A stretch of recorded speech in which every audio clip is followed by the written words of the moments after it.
Assalamualaikum. Pak, maaf saya mau bertanya, kalau misalkan kita misalnya memaksakan orang lain untuk masuk agama kita, boleh nggak Pak? Tentu saja tidak boleh, karena tidak ada paksaan di dalam agama la ikraha fiddin. Nah, kita harus bertoleransi terhadap agama yang lain. Begitu. Terus kalau toleransi itu apa, Pak? Nah, kebetulan di sini Bapak akan menjelaskan nih ke anak-anak apa itu makna dari toleransi, sekalian kita bahas sikap simpati. Ini merupakan pembelajaran kelas 6 bab ke-6. Sok mangga, silahkan disimak.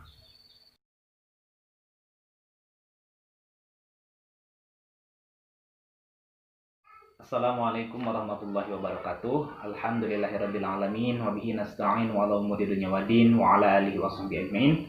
Rabbi shrah li sadri wa yassir li amri wa hlul 'uqdatam min lisani yafqahu qawli. Anak-anakku, apa kabar hari ini? Mudah-mudahan dalam keadaan sehat walafiat ya. Nah, sekarang anak-anak, Bapak ingin membahas materi kelas 6, yaitu pada bab 6, yaitu memahami sikap, toleransi, dan simpati sebagai implementasi dari surat Al-Kafirun, isi dari kandungan surat Al-Kafirun. Kalau surat Al-Kafirunnya kan kita sudah bahas ya pada bab pertama, sudah kita pelajari ya. Qul ya ayyuhal kafirun la a'budu ma ta'budun, dan aku tidak akan menyembah apa yang kamu sembah. Nah, itu ada hubungannya dengan pembahasan sekarang, yaitu sikap, simpati, dan sikap toleransi. Adapun pembahasannya di buku paket yaitu ada di halaman 71 ya. Nah, adapun ini untuk tujuan pembelajarannya, tujuan pembelajaran ini diharapkan anak-anak dapat memahami apa itu sikap simpati dan sikap toleransi di dalam kehidupan sehari-hari, dan terutama yang paling utama adalah anak-anak bisa mengamalkan, mengimplementasikan atau mengaplikasikan dalam kehidupan sehari-hari ya. Sikap simpati dan toleransi di dalam kehidupan sehari-hari. Yang pertama kita akan pelajari adalah toleransi dalam kehidupan sehari-hari. Nah, toleransi adalah sikap yang tidak menyimpang dari aturan. Jadi toleransi itu tidak boleh menyimpang daripada aturan, apakah aturan negara ataupun aturan agama. Di mana seseorang menghargai atau menghormati tindakan yang dilakukan oleh orang lain. Nah, toleransi dalam kehidupan ini terbagi ke dalam dua bentuk ya. Toleransi dalam kehidupan ini terbagi ke dalam dua bentuk. Yang pertama, toleransi sesama agama di dalam satu agama. Misalkan kita agama Islam, kita harus bertoleransi terhadap yang lain. Kalau misalkan kita ada berbeda pendapat, misalkan contoh, ketika misalkan kita sholat subuh nih, sholat subuh ada yang suka pakai kunut ataupun ada yang tidak ya. Sama-sama misalkan dua-duanya punya alasan, punya dalil, punya keterangan misalkan ya. Nah, itu kita harus bertoleransi, jangan sampai menyalahkan. Kamu salah kata yang kunut, kamu salah kata yang tidak kunut. Nah, seperti itu. Itu berarti tidak bertoleransi, itu hanya satu agama ya.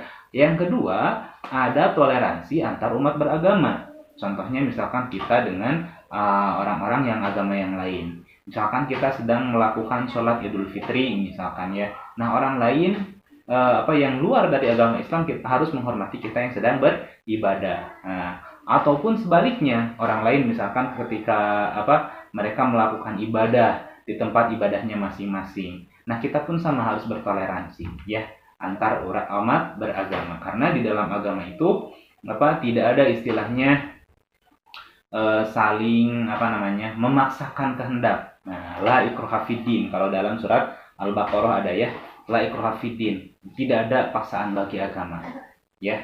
Misalkan kamu agamanya apa, aku agamanya ini misalkan, kamu harus masuk agama ini misalkan ya.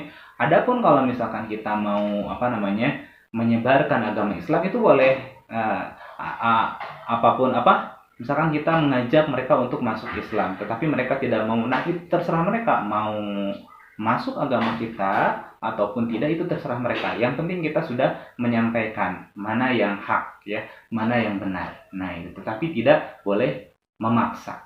Dan orang lain pun sama ya, tidak boleh memaksa kita untuk masuk agama yang lain.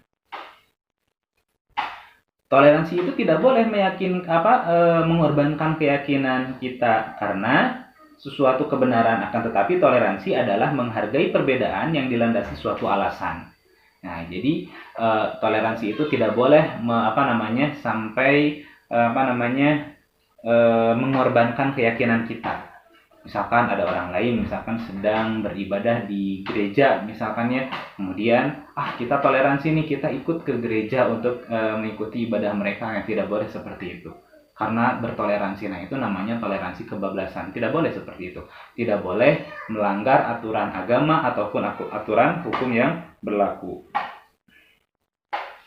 Kemudian selanjutnya ada di halaman 72.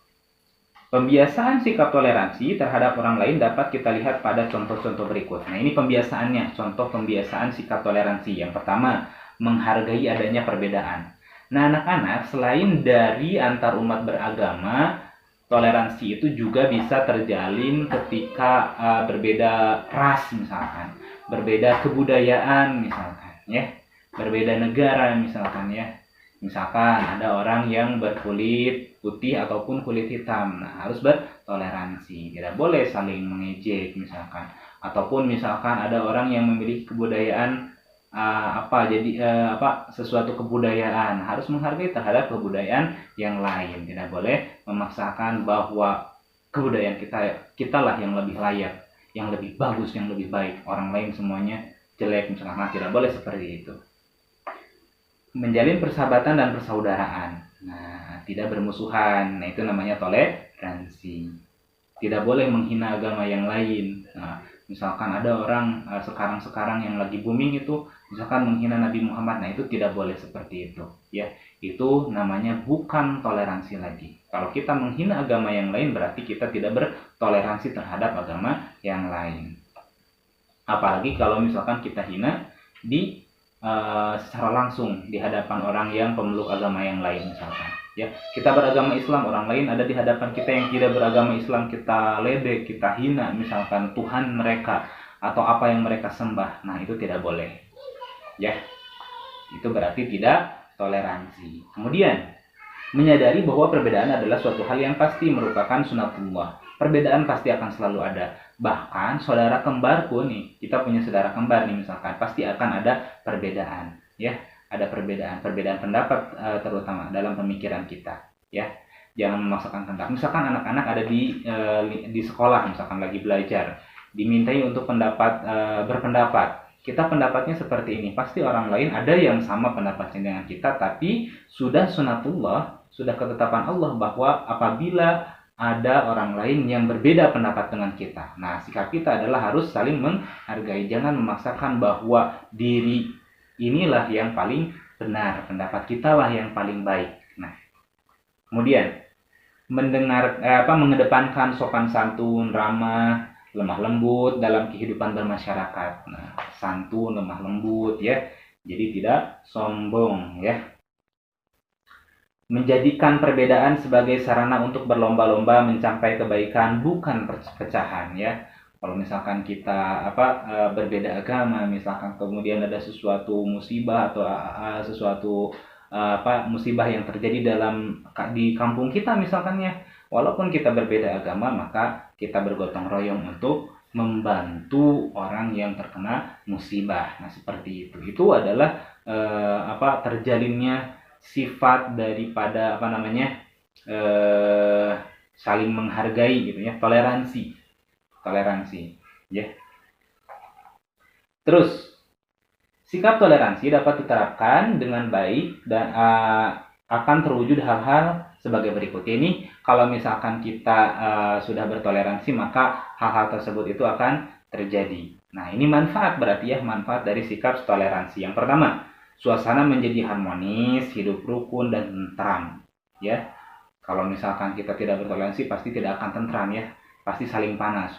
Saling bermusuhan, itu tidak akan tentram, ya. Yang kedua, memperkuat ikatan persaudaraan di dalam masyarakat. Yang ketiga, terwujudnya kasih sayang antar umat beragama. Yang keempat, terwujudnya berbagai kemudahan di dalam hidup. Iya, ya, kalau misalkan kita bertoleransi kepada yang lain, insya Allah pasti dalam hidup itu akan mudah, tidak akan sulit, ya.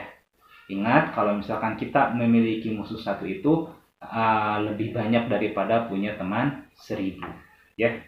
Kemudian, dan yang terakhir, terhindar dari permusuhan antar sesama. Nah, buat apa bermusuh? Tidak akan menenangkan hati, ya. Kalau banyak musuh pasti hati kita tidak akan tenang. Tapi kalau banyak teman, alhamdulillah, ya. Jadi hati ini tenang, ya.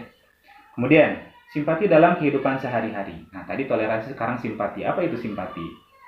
Manusia adalah makhluk sosial. Apa itu makhluk sosial? Makhluk yang tidak bisa hidup sendiri. Pasti membutuhkan orang lain. Manusia pasti membutuhkan orang lain di dalam hidupnya. Nah, boleh dikasih garis tuh yang penting-pentingnya. Disinilah tercipta hubungan untuk saling menolong antar manusia satu dengan yang lainnya. Tolong menolong dilakukan harus sesuai dengan aturan Allah Subhanahu wa Ta'ala. Jadi, tolong menolong ini, ya, sikap simpati ini tidak boleh melanggar aturan Allah. Misalkan ada orang lain yang mau mencuri, kita tolong nih, kita bantu. Nah, tidak boleh seperti itu. Ada orang misalkan yang ingin mencontek, supaya ulangannya bagus. Nah, kita bantu misalkan. Nah, tidak boleh seperti itu. Itu merupakan simpati, iya, tapi bukan simpati dalam bukan di dalam hal yang benar, yang dibenarkan. Nah, itu ya. Kemudian, pengertian simpati menurut Kamus Bahasa Indonesia adalah ikut serta merasakan perasaan senang, susah, dan sebagainya terhadap orang lain. Jadi dalam Kamus Bahasa Indonesia, pengertian simpati itu adalah kita ikut merasakan apa kesulitan, kesusahan yang dirasakan oleh orang lain. Nah, itu namanya simpati, ya. Kemudian, nah, simpati ini bisa terjalin dengan cara bergotong royong, ya, dan lain sebagainya, ya. Hal itu mencerminkan bahwa kita lebih mendahului kepentingan orang banyak daripada kepentingan pribadi. Kalau kita misalkan punya keperluan nih, sesuatu hal yang mungkin tidak terlalu penting, akan tetapi ada hal yang lebih penting yang harus kita lakukan bersama-sama. Misalkan membersihkan selokan supaya tidak banjir. Nah, itu berarti mengedepankan kepentingan orang banyak daripada kepentingan pribadi. Nah, simpati ini tidak boleh, ya, kalau misalkan di dalam hal kebatilan. Kebatilan itu sesuatu hal yang kejelekan, keburukan, ya. Misalkan seperti tadi Bapak contohkan, mencuri, mencontek, dan lain sebagainya, ya. Atau bolos sekolah, yuk kita bolos sekolah yuk, misalkan ngajak orang lain. Oh, aku simpati sama kamu, aku pun ikut nanti ya untuk bolos sekolah. Nah, tidak boleh seperti itu, ya. Nah, manfaatnya dari pembiasaan sikap simpati terhadap orang lain adalah, contohnya, ya, bukan manfaat, ini contoh dari pembiasaan sikap simpati. Yang pertama, ya, mengutamakan kepentingan orang banyak daripada kepentingan pribadi. Yang kedua, menghargai perbedaan dan keberagaman, ya. Karena kita pasti beragam, ya. Tidak di Indonesia saja berapa banyak suku, berapa banyak bahasa. Nah, itu harus kita saling menghargai. Kemudian yang ketiga, suka menolong orang lain. Yang keempat, tidak mudah putus asa. Dan yang kelima, tidak egois. Egois itu adalah mengutamakan diri sendiri. Egois itu adalah mengutamakan kepentingan pribadi, ya. Kemudian, orang yang tidak memiliki sikap simpati akan menjadi orang yang egois atau mengutamakan diri sendiri, ya. Tidak punya sikap simpati berarti dia akan egois, punya sifat egois, lebih mementingkan diri sendiri daripada orang lain atau orang banyak. Sikap simpati dapat diterapkan di lingkungan keluarga, sekolah, masyarakat. Nah, jadi simpati ini bisa di lingkungan keluarga, ya, keluarga antar keluarga kita satu rumah kah, sama saudara, ya, ataupun di lingkungan masyarakat, ya, ataupun di lingkungan sekolah. Nah, ini contohnya nih. Di lingkungan keluarga, sikap simpati yang dilakukan, ya, yang dapat dilakukan berupa membantu orang tua mencuci piring, membersihkan rumah, ataupun membereskan kamar sendiri. Nah, itu adalah sikap simpati, ya. Mencuci piring, mencucikan piringnya, atau mengepel, misalkan apapun yang bisa kita bantu, ya, yang bisa kita lakukan di dalam keluarga. Kemudian, di lingkungan sekolah, Sikap simpati dapat dilakukan berupa membantu teman kita yang terkena musibah, menyumbangkan sebagian rezeki kita, dan menjaga kebersihan kelas dan regu piket. Nah, misalkan kita piket nih, membersihkan kelas, misalkan kemudian ada teman kita yang sakit, kita tengok, patungan misalkan untuk membeli makanan ketika kita menengok teman kita. Nah, itu adalah sikap simpati di lingkungan sekolah ya. Ingat, simpati ini hanya dilakukan selama tidak melanggar aturan agama ataupun aturan negara ya. Nah, kalau misalkan mencuri itu kan melanggar aturan agama ya, dan melanggar aturan negara, maka itu tidak boleh dilakukan ya. Simpati seperti itu, aku bantu, tidak boleh seperti itu. Kemudian jahil misalkannya, kita jahil yuk, jahilin teman kita misalkan cubit kah atau apa, aku bantu, aku pun nanti ikut ya, nanti ikut jahilin dia. Nah, tidak boleh seperti itu. Kemudian C, di lingkungan masyarakat apa nih? Ya, sikap yang dilakukan dapat berupa ikut dalam kerja bakti, membersihkan lingkungan, gotong royong, membangun musola, dan membantu tetangga yang sedang terkena musibah. Apakah itu kebakaran, kayak misalkan, kita harus bersimpati ya. Kita harus menolong, ikut merasakan apa yang mereka rasakan. Oh, bagaimana kalau misalkan kita ada dalam keadaan mereka ya, berada dalam keadaan seperti mereka. Nah, kita harus merasakan seperti itu. Yang terakhir intisarinya di halaman 74. Nah, ini anak-anak Bapak bacakan ya. Toleransi adalah menghargai dan menghormati tindakan yang dilakukan oleh orang lain. Tindakan yang dilakukan oleh orang lain ya, selama hal tersebut tidak menyimpang dari aturan agama dan aturan negara. Kalau misalkan nih orang lain ada yang naudzubillah misalkan mabuk-mabukan, wah kita harus toleransi nih, biarkan saja, tidak boleh seperti itu ya. Kita harus ingatkan, oh ini tidak boleh karena ini melanggar aturan agama dan melanggar aturan negara. Nah itu kan berarti toleransi itu semerta-merta boleh aja misalkan ya ada orang yang mabuk-mabukan padahal itu melanggar aturan agama atau negara. Kemudian toleransi bukanlah mengorbankan keyakinan karena suatu keberadaan ya, kebenaran, akan tetapi toleransi menghargai perbedaan yang dilandasi suatu alasan. Nah, tidak boleh mengorbankan keyakinan kita. Antar umat beragama contohnya tadi ya, orang lain sedang beribadah, kita toleransi misalkan kita masuk ikut beribadah, tidak seperti itu ya. Itu namanya mengorbankan keyakinan kita. Ataupun kita masih punya masjid, kayak punya musola, tetapi kita misalkan melakukan ibadah seperti sholat ataupun misalkan berselawat atau membaca Al-Quran di dalam tempat ibadah orang lain. Nah, tidak boleh seperti itu. Kemudian, manusia adalah makhluk sosial, saling membutuhkan satu dengan yang lainnya. Tidak dapat hidup sendiri, pasti berhubungan dengan orang lain dan membutuhkan bantuan orang lain. Ketika kita sakit, misalkan kita pasti membutuhkan orang lain. Ketika orang lain sakit pun, kita pasti mereka membutuhkan bantuan dari kita. Nah, jangan sampai kita orang lain ketika sakit kita biarkan jadi egois sendiri. Ketika kita sakit nanti suatu hari, maka orang lain pun sama. Mungkin saja mereka akan berlaku seperti apa yang kita lakukan ya. Nah, itu saja mungkin anak-anak yang dapat Bapak sampaikan. Semoga bermanfaat. Nanti boleh dibaca-baca lagi ya di buku materinya kalau belum paham, ataupun boleh bisa langsung telepon ya lewat WA. Pak, saya tidak paham makna dari simpati atau toleransi atau apapun itu ya. Nah, itu saja mungkin dalam pembelajaran ini. Semoga bermanfaat. Terima kasih atas perhatiannya. Sehat selalu ya. Tetap sehat, tetap semangat, tetap sekolah ya. Terima kasih. Kita akhiri dengan bacaan hamdalah bersama-sama. Alhamdulillahirabbil alamin. Akhirul kalam. Assalamualaikum warahmatullahi wabarakatuh.